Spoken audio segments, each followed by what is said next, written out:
Bueno, compañeras, compañeros, de ya como un trabajador más, le quiero agradecer profundamente a nuestro Estado provincial, al Ministerio de Trabajo de la provincia de Buenos Aires, a la Gobernación, por tener la posibilidad de estar aquí, de empezar con estos cursos de formación y capacitación.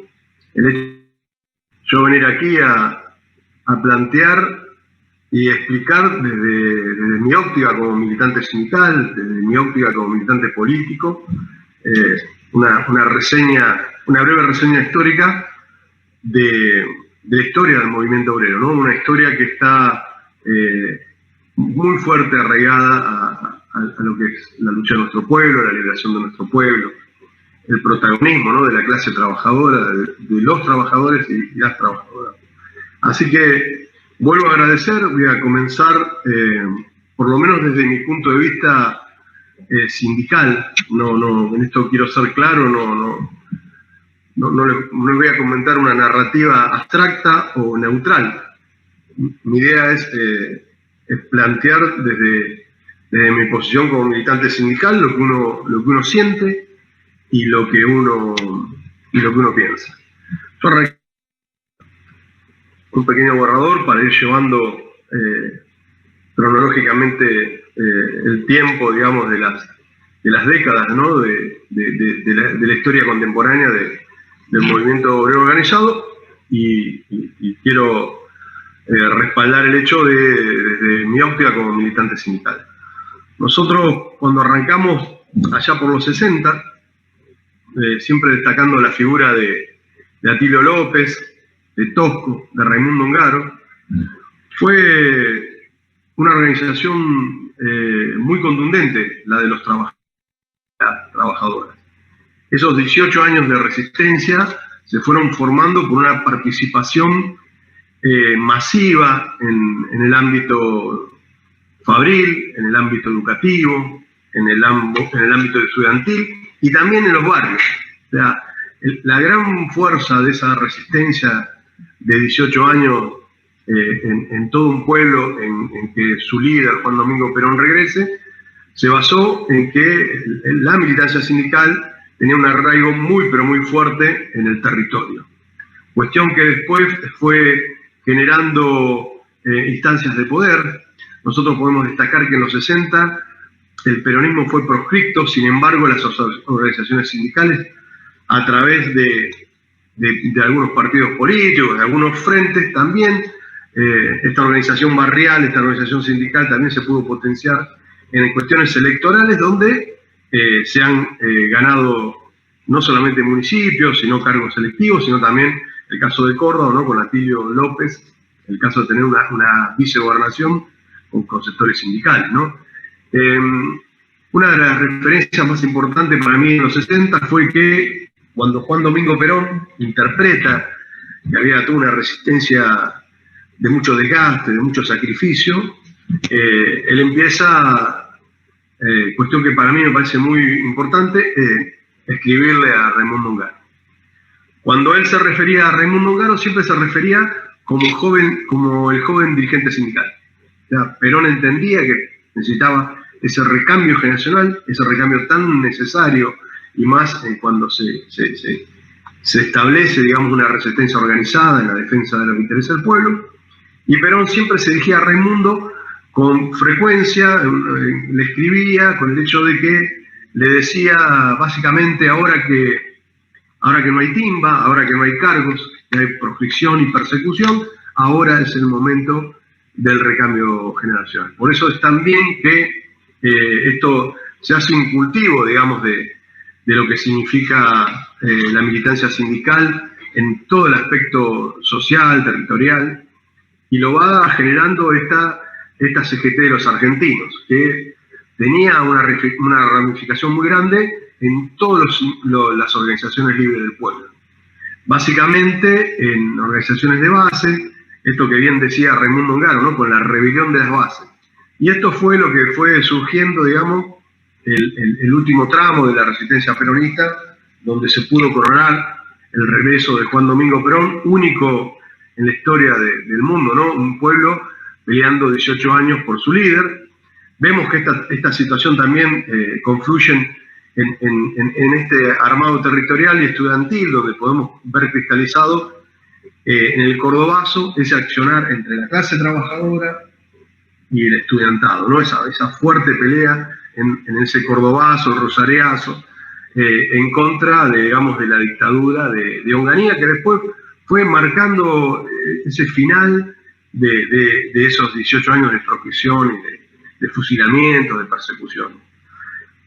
Luego entiendo que, atento al regreso de Juan Domingo Perón, ya empecemos a hablar un poquito con respecto a los 70, donde esa fuerza se canaliza en una conciencia muy, pero muy grande de la clase trabajadora. Para que nosotros tengamos una idea, el libro de actas de mi organización sindical, Sindicato Obreros Curtidores de la República Argentina, en el acta del año 72, el hotel se compra con el primer aumento.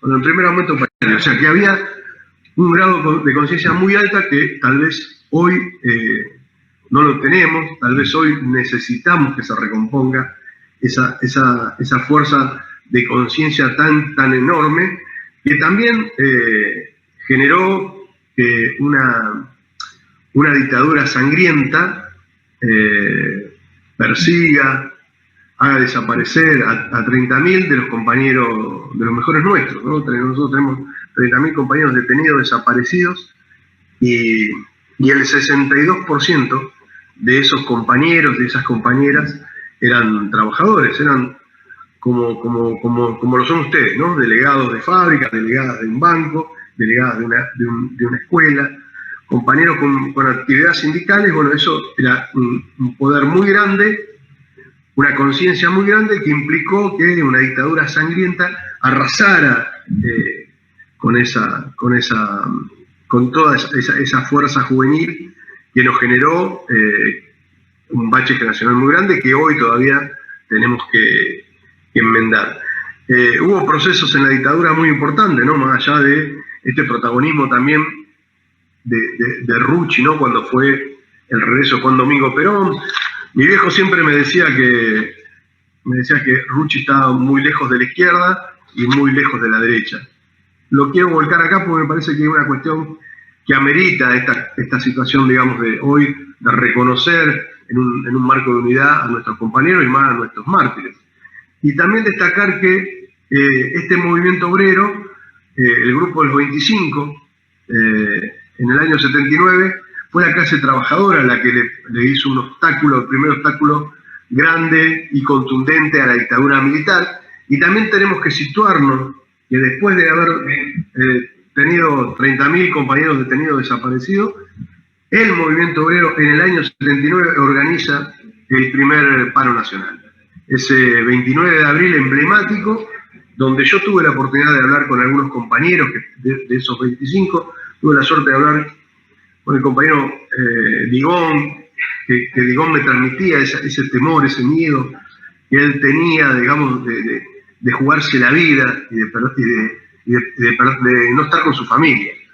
Como así también el compañero Ferraresi, una vuelta me comentó, me dijo, mirá, negro, yo tenía mucho miedo, pero más tenía vergüenza ante mis compañeros, ante mis compañeras, de no hacer algo por nuestra clase, no hacer algo por los trabajadores y las trabajadoras. Después fue surgiendo la figura de Saúl Gualdini, ¿no? Donde también en el año 82, previo a la invasión de la dictadura en Malvinas, ese desembarco en Malvinas, en el 82 se realiza un paro masivo, contundente, donde también tenemos un compañero fallecido, asesinado, mejor dicho, donde también tenemos persecuciones, donde también el movimiento obrero empezó también a menoscabar esa dictadura sangrienta de 7 años, ¿no? Fue un protagonismo importante, contundente, no solo que puso la sangre, puso el cuero, sino el pecho, que sino tuvo la valentía de seguir luchando, ¿no? Y atrás esa cuestión de recuperar para nuestro pueblo la democracia. Después pasamos a los 80. Yo me empecé a formar como delegado de fábrica allá por los 80, ¿no? Y destaco siempre esta construcción territorial, esta construcción regional de Saúl Gualdini. Saúl Gualdini provenía de una organización muy pequeña, un sindicato muy pequeño, pero él tenía la capacidad y la virtud de interactuar constantemente y permanentemente con las regionales de todo el interior del país, ¿no? Cuando Saúl Gualdini iba a una reunión de comisión directiva de la CGT, ya iba con ese aval de la base, con ese aval contundente de los compañeros y las compañeras que tenían una lectura clara de lo que pasaba en las bases, y donde él puntualizaba y acentuaba esto de esta consigna de paz, pan y trabajo, donde pudo reunificar, después de la derrota electoral del peronismo en el año 83, él pudo contener y sostener esa masa tan importante que es el peronismo, y que también la clase obrera, la clase trabajadora también hacía esas cuestiones de demanda, ¿no? Donde también tuvo ese equilibrio, ¿no? Yo por ahí lo recuerdo un poco cuando empezó el gobierno de Macri, ¿no? Que el hecho de la gobernabilidad. Saúl Gualdini tuvo esa virtud, muy pocas veces reconocida, de tener en cuenta la cuestión de la gobernabilidad, teniendo un gobierno incipiente, con una democracia incipiente. Sin embargo, él preponderó los derechos de los trabajadores por la gobernabilidad de un sector político. Y eso es lo que lo llevó a ese Saúl querido, el pueblo está contigo. Tengamos en cuenta que no había en ese momento una infraestructura que hoy tiene la clase trabajadora a partir de sus organizaciones sindicales. Saúl Gualdini comunicaba por radio una movilización, y los trabajadores y las trabajadoras acudían desde cualquier medio de locomoción posible. No me acuerdo que nosotros nos subíamos al ferrocarril y culminaba nuestro acto ahí en Plaza de Mayo. La verdad que esto fue sumamente importante, porque también hubo unos avances de reformas laboral, hubo también algún intento de avance en sacar derechos a los trabajadores y a las trabajadoras, y en esto Saúl fue notorio y contundente en la defensa de los intereses de los trabajadores y las trabajadoras. También tengamos en cuenta que había un criterio muy de clase de toda una dirigencia de los 80, donde no había un protagonismo individual, sino que siempre había una estrategia colectiva. El padre de esa estrategia colectiva, a mí por lo menos lo tengo que manifestar, porque estamos en una charla entre compañeras y compañeros, fue Lorenzo Miguel, ¿no? Que tenía esa concepción de clase y ese armado siempre desde lo colectivo, que siempre lo caracterizó y generaba, digamos, un poder importante en la Confederación General de Trabajo, donde esa Confederación General de Trabajo estaba plenamente abierta a las juventudes, a los partidos políticos, al debate constante y permanente. Era una CGT sumamente abierta, que también supo pelear, esto también es importante que lo destaquemos, que también supo pelear y defender al pueblo con aquellas intentonas militaristas de algunos golpistas que asolaban el proceso de la democracia, ¿no? Después, para irnos a los 90, bueno, ahí es emblemático también en los 90 la lucha de la CTA, estas marchas federales, ¿no? En contra de todo un menemato muy fuerte, que no solamente tenía el poder político, poder internacional, sino que también tenía el poder de los votos, ¿no? Porque había toda con más de 2 dígitos de desocupación, el menemato seguía ganando y ese poder era imbatible. Sin embargo, hubo una CTA organizada de las marchas federales, hubo un MTA muy contundente, liderado por una figura como el Bocha Palacio, como el compañero, también hubo compañeros como Curto, que yo los vi que pelearon mucho, acompañaron mucho de la UOM. también compañeros como los de Telefónico, también hicieron una pelea muy grande, todo lo que significa Moyano y todo ese grupo de compañeros y compañeras. El MTA fue emblemático y también tenía un pedacito de esa mística y de esa convocatoria de la CGT de los argentinos, ¿no? Donde nosotros como delegados y delegadas, más allá de que nuestros gremios no avalaban nuestra participación, nosotros sí íbamos a las plazas y acudíamos a las convocatorias. Sí, es para que los compañeros y las compañeras tengan claro el momento que vivíamos, para que ustedes tengan una noción. El MTA no convocaba al comienzo a Plaza de Mayo porque era inviable, porque no teníamos la capacidad de convocatoria. La máxima expresión era convocar a Plaza 11, a Plaza de la Valle con los compañeros judiciales, y siempre éramos reprimidos, casi todos íbamos a visitar la comisaría 10ª, 9ª, en esos casos, pero sí fue generando, digamos, una pelea muy grande en contra del neoliberalismo. Destacar el hecho de la ley Banelco, donde todo el MTA se opuso muy firmemente, hubo una represión terrible en la periferia, digamos, de las inmediaciones del Congreso de la Nación. También destacar que hubo una compañera, Cristina Fernández de Kirchner, que no votó esa ley Banelco y salió a bancar a los trabajadores y a las trabajadoras. Fue todo un proceso muy interesante, fue muy difícil. Tengamos en cuenta que en ese proceso de los 90, en el año 95 se coronan 3 leyes. Se corona la ley de las AFJP, donde había organizaciones sindicales que vendían, digamos, el paquete de la afiliación a una prepaga privada, donde también hubo una modificación de la ley de quiebras, ¿no? Donde los trabajadores y las trabajadoras perdimos un montón de situaciones de derecho y quedamos desprotegidos después de años y años de trabajo.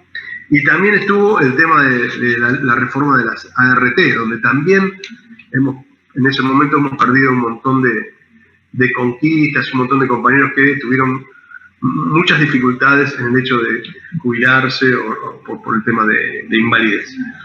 En el 2000, después de la Rúa, digamos que Néstor Kirchner es ese hombre que abraza ese MTA, donde abraza ese moyanismo combativo, ese Bocha Palazzo, toda esa mística. Incluso acá hace un ratito estuve con mi compañero Hernán Escudero, Sadó, que era la figura de Girini. Nosotros era emblemático esas charlas magistrales de Horacio Girini, que estoy recordando ahora. Eso lo toma Néstor. Eso también, también cruje en la CGT, o sea, no fue fácil ingresar a la CGT, se formó un triunvirato y se fue pujando, digamos, la clase, el sector más combativo, con el moyanismo, con el MTA, fue peleando esa fracción de poder dentro de la Confederación General del Trabajo. También es importante que destaquemos esta cuestión, ¿no? Año 2003, donde estábamos en el infierno, el mismo infierno que nos dejó el macrismo después de 4 años, con los mismos protagonistas, y Néstor larga un decreto, el 392/03, donde le devuelve la discusión y la negociación paritaria a las organizaciones sindicales, por ende a los trabajadores y a las trabajadoras. O sea, que era tan raro para los sindicatos volver a comenzar a discutir los salarios. Néstor tiene que hacer el ministerio, ¿no? La figura de Tomás, el ministro de Néstor y Cristina, realiza una resolución que era la 64 para que nosotros entendamos cómo empecemos a articular la paritaria. Puesto que empezó, digamos, a tener una gimnasia donde se empezaron a mejorar los salarios, donde esa paritaria generó el avance de la clase trabajadora, ¿no? Un avance que por ahí, yo siempre lo digo, con Néstor arrancamos nos disputábamos el bicicletero en la fábrica, y después cuando se fue Cristina disputábamos el estacionamiento de la fábrica. Pero fue todo un avance donde Hugo Moyano y todo lo que significó esa CGT generó también una corriente interna donde potenció los sectores juveniles, ¿no? De ahí compañeros que en el caso de Hernán, que lo nombré hace un ratito y lo vuelvo a nombrar, porque mucho tuvo que ver con esa corriente sindical peronista, mucho adoctrinamiento, mucha capacitación. Néstor y Hugo Moyano fueron los que fogonearon eso. Esa juventud sindical empezó a construir y empezó a disputar desde la organización, ¿no? Entonces, esto fue, digamos que, fueron años que para nosotros fueron positivos, como clase trabajadora, que después también, esto me parece interesante que lo digamos acá, ¿no? Hubo, en el marco de esta concepción de la realidad, ¿no?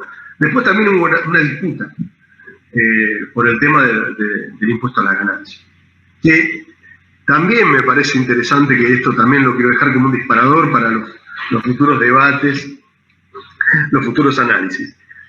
El impuesto a las ganancias fue una ley del año 73, bajo el gobierno de Juan Domingo Perón, votada el 27 de diciembre de 1973, donde el espíritu y el criterio de Juan Domingo Perón decía y sostenía que el trabajador que más gana tiene que ser solidario con el que menos gana. Y desde ahí que nosotros estamos pagando ese impuesto a las ganancias, que tiene que ver con diferencias, tiene que ver con contrapuntos, tuvo mucho que ver porque la derecha trabajó sistemáticamente mucho sobre eso, ¿no? Estos que nos vendieron los globitos amarillos y la revolución de la felicidad, trabajaron sistemáticamente con eso, y a mí me parece interesante que yo como trabajador tenga que traer acá obligatoriamente, porque lo siento una obligación, aclarar que este tema, esto se hizo en un gobierno de Juan Domingo Perón, bancado por un pacto social, porque también en los 70 Perón quería diagramar un pacto social y le quería dar un fondo institucional. Digamos que de 20 leyes que potencia Juan Domingo Perón, se votan 16. Una es esta, la del impuesto a las ganancias, que tenemos mucha tela para cortar, pero me parece interesante que sepamos nosotros como trabajadores y trabajadoras que esto es una ley peronista que se votó bajo el gobierno de Juan Domingo Perón. Después podemos seguir discutiendo, tener diferencias, pero esto después en un gobierno macrista, la verdad que muchos y muchas desearíamos pagar impuestos a la ganancia porque quedamos sin trabajo. Después, a ver, en este proceso también se empieza a notar, ¿no? Este proceso también, no empieza a pasar desapercibido el tema del recambio generacional y el tema de esta formación, donde hoy muchos de esos compañeros y compañeras hoy están en cargos institucionales, en varias organizaciones sindicales, desde secretarios generales o secretarias generales, pero sí, esto generó también una cuestión bastante interesante con el tema de ese avance, digamos, en cómo los compañeros y las compañeras fueron ganándose los puestos a través de la militancia, a través de la lucha, y esto hoy se ve reflejado. Me parece interesante que también nosotros en este periodo, ¿no? de este comienzo del 2003 al 2015, también tenemos que entender que nos faltaron un montón de cuestiones, pero para mí me parece que lo más importante es que nos faltó un cierto grado de conciencia. O sea, nosotros entramos en una vorágine del consumo, entramos en una vorágine de pretender, digamos, cuestiones que son reales, pero por ahí era no mirar hacia el otro como un hermano, como un compañero. Y bueno, muchos sectores del trabajo fueron fuertemente inflados por la cuestión mediática de la derecha, donde sí tenemos que aceptar esta cuestión de que en el 2015 no nos ganaron, perdimos nosotros. Perdimos nosotros, me parece a mí, y en mi humilde opinión como militante, por estas cuestiones de no ponderar, digamos, al factor clase trabajadora y entrar en rencillas internas que la verdad que después de haber pasado 4 años de macrismo creo y estoy convencido que la hemos profundamente superado. Bueno, después yo me anoté el último capítulo del 2015 al 2020 porque sinceramente entiendo que estamos en un momento de avance muy importante.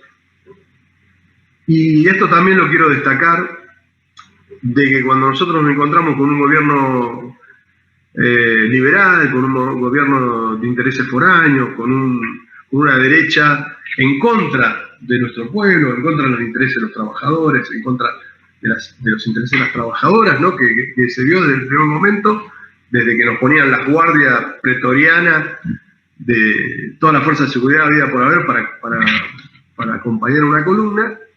Sí hay un proceso muy interesante que es este del 2015-2020, que mucho tiene que ver la clase trabajadora. Nosotros tenemos que empezar a entender y comprender que a lo largo y a lo ancho del país hay 75.000 compañeras y compañeros con responsabilidades sindicales, en diversos y varios cargos. Y esto es lo que generó la base sustentable de esta resistencia. Si nosotros tuvimos la posibilidad de volver en 4 años, fue por esta base muy fuerte y muy sólida. Yo mi viejo tuvo 18 años y mi primo dio la vida para que vuelva Juan Domingo Perón. Nosotros acá tuvimos una conciencia muy sólida y muy reciente de 12 años de gobierno nacional popular, 12 años de Néstor, 12 años de Cristina, 12 años donde se potenció toda una nueva clase trabajadora, donde Néstor y Cristina generan casi 6 millones de puestos de trabajo y se reincorpora esta clase trabajadora y este recambio. Que los resultados están en esta resistencia, que no fue una resistencia a la defensiva, sino que fue una resistencia a la ofensiva. Y esto lo hicieron básicamente las regionales, los delegados de fábrica, las delegadas de fábrica, los compañeros de la CTA, los compañeros de la Corriente, los sindicatos regionales. O sea, para ser generosos y hacer la autocrítica para con nosotros mismos, tenemos que decir que, de mi modo de ver, hubo una compañera que fue Cristina Fernández de Kirchner, la que dijo, es por allá, cuando dijo ese 13 de abril, levanten la bandera, compañeros, si no tienen quien nos represente.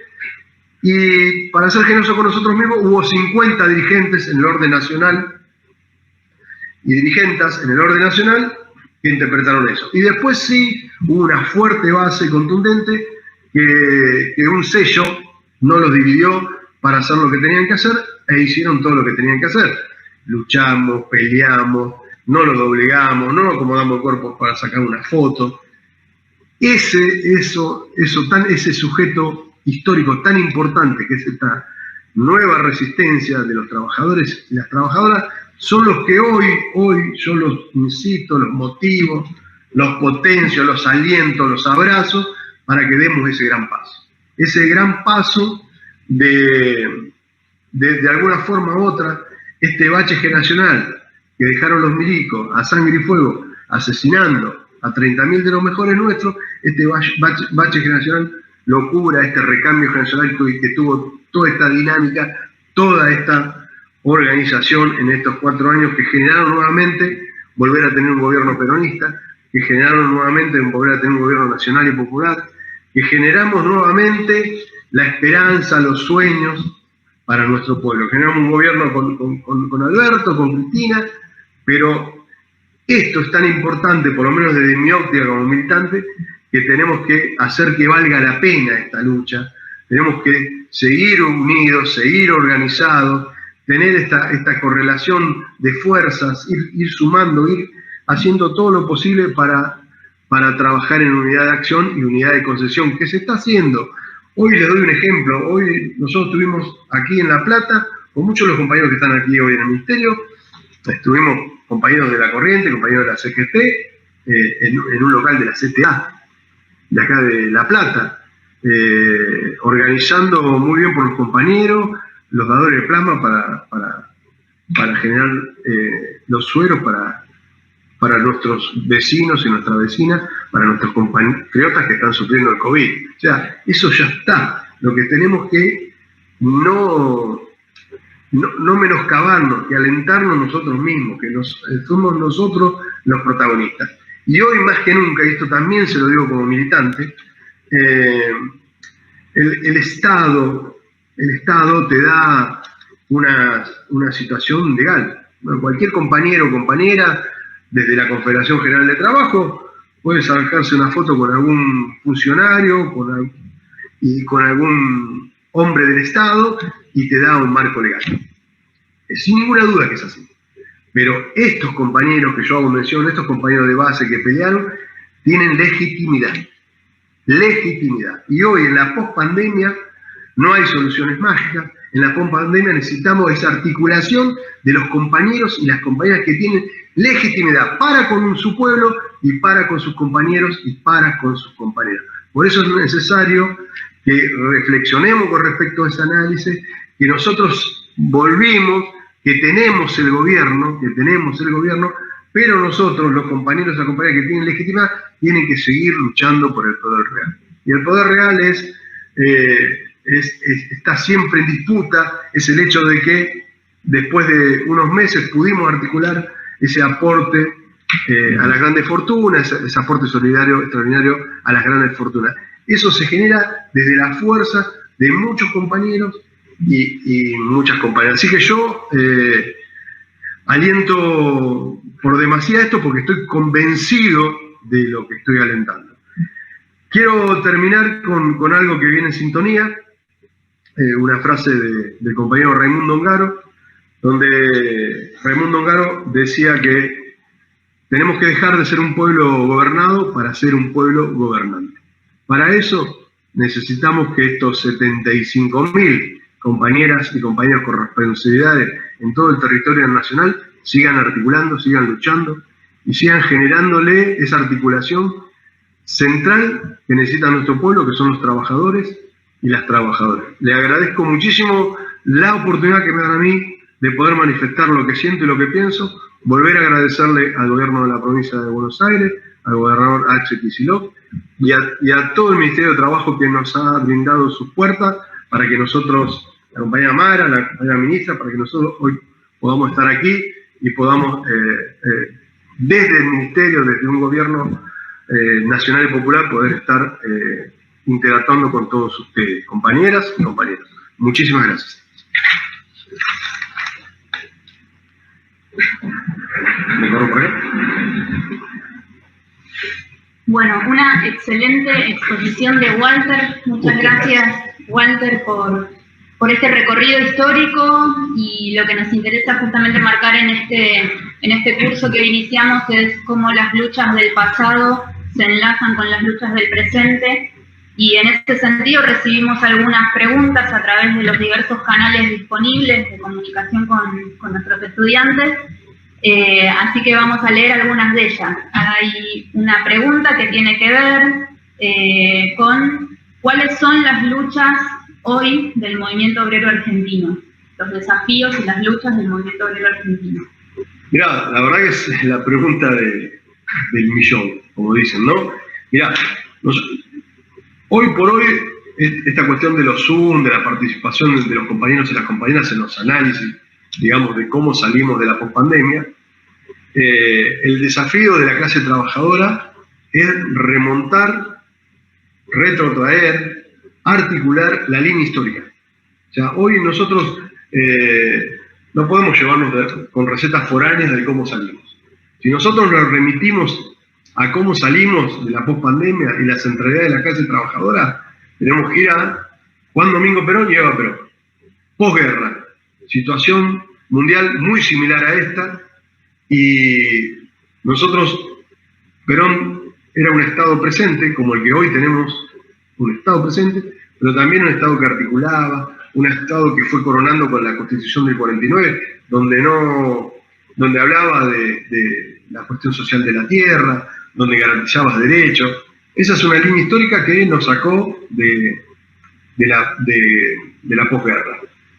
También tuvimos el infierno, donde nuestro pueblo en el 2001, 2002, era terrible lo que estaba pasando. Todavía hay muchos compañeras jóvenes que no vivieron el hecho de que nosotros teníamos nuestros vecinos, nuestras vecinas arriba de los techos, los saqueos, un montón de cuestiones. Eso fue el infierno. Y también con esa receta histórica de Juan Domingo Perón y Eva Perón, Néstor y Cristina lo sacan del infierno. Así que nosotros nuevamente tenemos que recurrir a esa línea histórica y Alberto y Cristina volver a resurgir, a reafirmar esa línea histórica de un Estado presente, un Estado que articula, un Estado solidario. Y la centralidad de todo esto la tiene que tener la clase trabajadora, como lo tuvo a lo largo de la historia.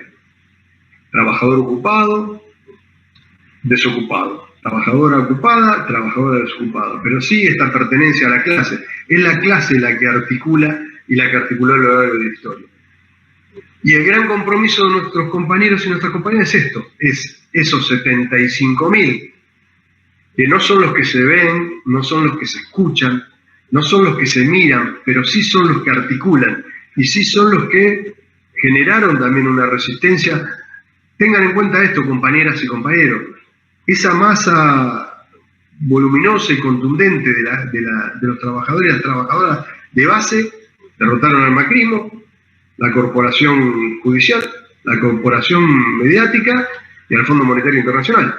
Así que el gran desafío es sostener eso, seguir sosteniendo eso que pudimos construir, seguir sosteniendo esa cuota de darle esa organicidad a nuestro pueblo. Y eso tiene mucho que ver la clase trabajadora.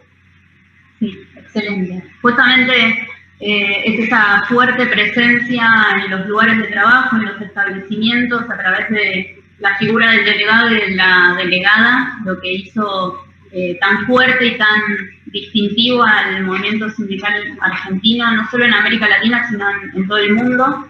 Y hay otra cuestión que se vincula con este tema, que nos plantean en los chats, que tiene que ver con esta historia de lucha que vos marcabas de las organizaciones sindicales, entendiendo a la unidad como un valor y recogiendo esa historia, cómo hoy se plantea, o cómo vos entendés que se plantea la cuestión de la unidad y la integración del movimiento sindical en nuestro país. Bueno, la verdad que vuelvo a insistir con los 75.000. Si nosotros tomamos como referencia los 75.000 compañeros y compañeras, entendamos que están dentro de un marco de unidad, sin ninguna duda, porque esa unidad de acción, unidad de concepción que se fue dando en 4 años, hoy sigue existiendo más latente que nunca. Por eso, hoy, vuelvo al hecho significativo de estar con los compañeros de la CTA hoy acá en La Plata. Lo que tenemos que hacer es, nosotros ordenamos eso porque fuimos sólidos y contundentes abajo. Y doy un ejemplo. El 29 de abril del 2019 se genera el primer paro general sin decreto de la cúpula de la CGT. Se genera desde las regionales de la CGT, se genera desde la CTA, se genera de los sindicatos de base y se para en contra del macrismo. Después hubo uno que fue el 30 de abril y el 29 de mayo, conmemorando el Cordobazo, la cúpula de la CGT decreta un paro. Pero ese paro se formó porque la base está... Nosotros tenemos que seguir en un ámbito de unidad sólida abajo, y no tengamos duda que más tarde o más temprano, y esto quiero ser crudo pero real, por cuestiones sindicales, por cuestiones políticas o hasta por cuestiones biológicas, la cuestión se va, sin ninguna duda, a ordenar. Bien. Y finalmente una cuestión que tiene que ver no tanto con la organización sindical en sí, sino con una cuestión más general, que es el tema de esta unidad, que es ¿qué significa para vos definir al trabajo como el gran organizador social?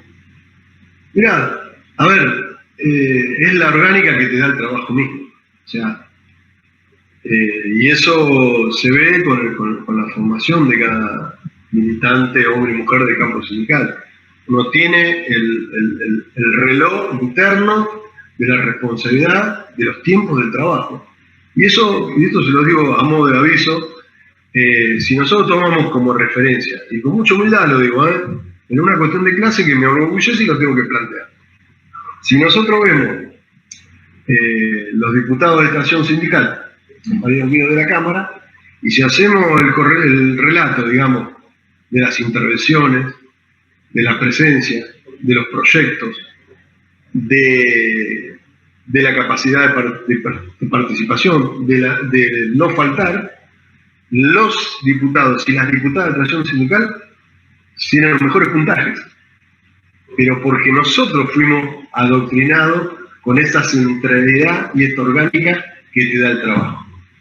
Y esto lo tiro como una cuestión sin agredir a nadie, pero sí hay un marco real. Hoy, en el Parlamento, sin menoscabar el resto de los compañeros y los colegas, hoy, operativamente, aquellos que venimos de campo sindical, tenemos, entre comillas, una alta productividad, para decir algo. Sí, bueno, es una cuestión que vamos a retomar en las próximas clases. Me río, ¿no? Porque es la muletilla del empresariado, la cuestión de la productividad, y es un orgullo para todos y todas que los diputados de fracción sindical como vos demuestren de lo que es capaz la clase trabajadora de nuestro país, lo que supo construir, lo que estamos construyendo hoy. En eso es también, ¿no? Esto me parece interesante que también lo dejemos como un disparador para la pospandemia. El trabajador y la trabajadora argentina son los que más promedio trabajan en el mundo. Nosotros tenemos más cantidad de horas trabajadas que los trabajadores y las trabajadoras japonesas. Nosotros tenemos un promedio entre 1.100 y 1.200 horas anuales y los japoneses no llegan a 1.000. Sin embargo, a que nosotros nos insertan de que no trabajamos, que no producimos. Muchos de los estándares productivos de las máquinas que se fabrican en Europa, los estándares de producción, se realizan aquí en Argentina con los trabajadores y las trabajadoras argentinas. Hoy en Latinoamérica, en la hora semanal, los otros días estuvimos hablando con unos compañeros, somos los que más trabajamos. Ya en Chile ahora se bajó la jornada a 40 horas. Así que lo dejo picando porque me parece que en esta cuestión de falta de trabajo, que también existe de real, tendríamos que tener un criterio más de compartir esas horas de trabajo. Excelente, nos dejas muchas cuestiones para seguir pensando. El año pasado se celebraron 100 años del convenio y de la formación de la OIT que estableció la jornada laboral de 8 horas, y hoy nos encontramos también, como vos decís, repensando la jornada laboral, lo cual da cuenta de que las luchas del movimiento sindical se reactualizan día a día, y en este sentido la clase que viene vamos a contar con la presencia de Héctor Pedro Recalde, es un reconocido abogado laboralista que fue también diputado en la Cámara de Diputados, presidente del bloque del Frente para la Victoria durante muchos años, y Héctor va a retomar también algunas de estas cuestiones, enlazando la historia de nuestro movimiento sindical con el presente. Les agradecemos a todos y a todas que se hayan conectado a esta primera clase de nuestro curso de formación sindical. Les recordamos que el video de la exposición de Walter va a quedar disponible en la plataforma para aquellos que no pudieron conectarse hoy. En la plataforma también van a encontrar materiales de apoyo para los temas que hacen este módulo, y les recordamos nuevamente que ante cualquier consulta, problema técnico, nos pueden escribir, que el equipo del IPAP y el equipo del Ministerio de Trabajo estamos atentos para que esta cursada sea lo más accesible posible para todos y para todas. Muchas gracias a todos y a todas, muchas gracias, Walter. Muchas gracias, compañera.